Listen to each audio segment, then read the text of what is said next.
Welcome to our weekly roundup of key economic and business developments in Sri Lanka for the week ending 31st March 2023. I'm Nishani Pigera, and here are the top stories for this week.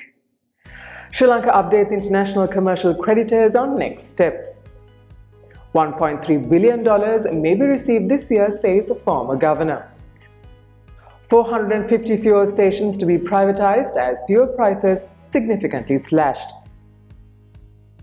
Sri Lanka and Thailand on fourth round of FTA talks. In our main story, on Thursday, Sri Lanka made a virtual presentation to its commercial creditors, providing an update following the country's receipt of the IMF facility.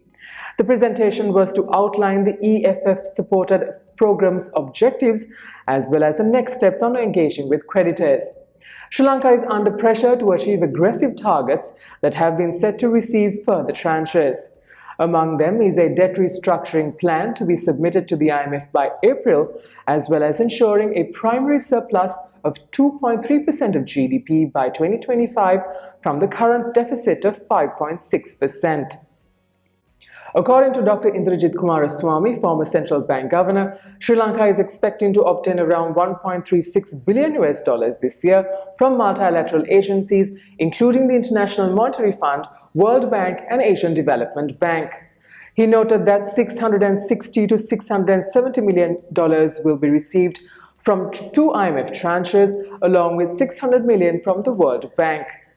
This followed Mahinda Siriwardana, Treasury Secretary, commenting earlier that the IMF facility will unlock up to about $7 billion in funding from the IMF and other international financial institutions.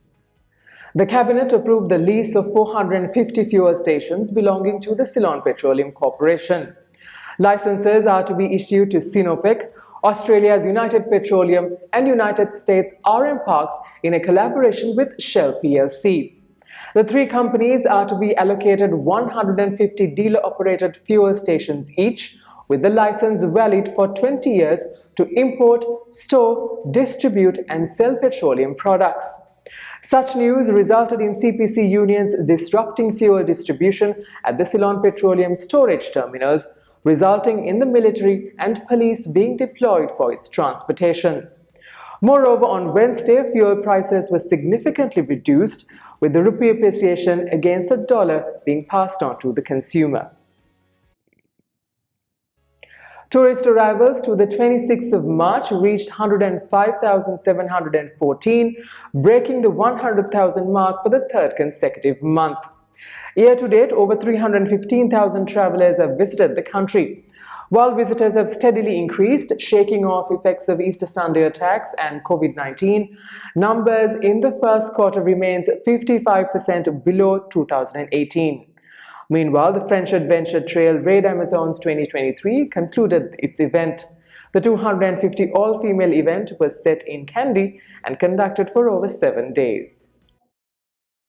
In other news, according to the President's Media Division, the fourth round of negotiations on the proposed Sri Lanka-Thailand Free Trade Agreement was held in Colombo this week.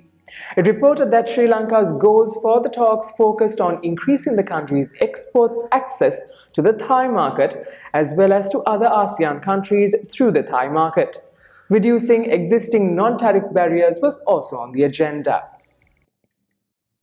Cabinet approval was also granted to construct a solar power plant in Sampur, Trincomalee, via a joint venture between the Ceylon Electricity Board and India's National Thermal Power Corporation Limited. The 135 megawatt solar power plant will be constructed at the site of the previously proposed Sampur coal power plant. The Export Development Board revealed that Sri Lanka's merchandise exports in February declined 8% from a year earlier to just over $1 billion.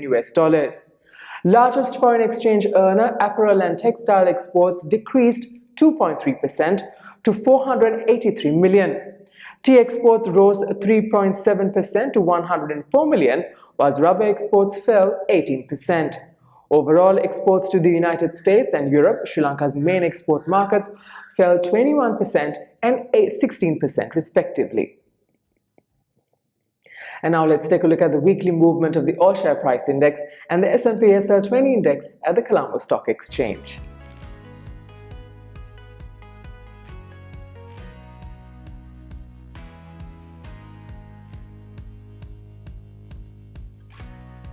At the Treasury bill auction held on Wednesday, yields on all maturities declined. Bids amounting to 173 billion were received, and of which 86 billion rupees were accepted. The Sri Lankan rupee fluctuated against the dollar this week, with central bank's indicative mid-spot rate ranging between 318 and 322. And with that, we wind up for this week. Do subscribe to our YouTube channel at the link below for more updates on economic and business developments in Sri Lanka. Until we see you again next week, thank you for watching. Stay safe.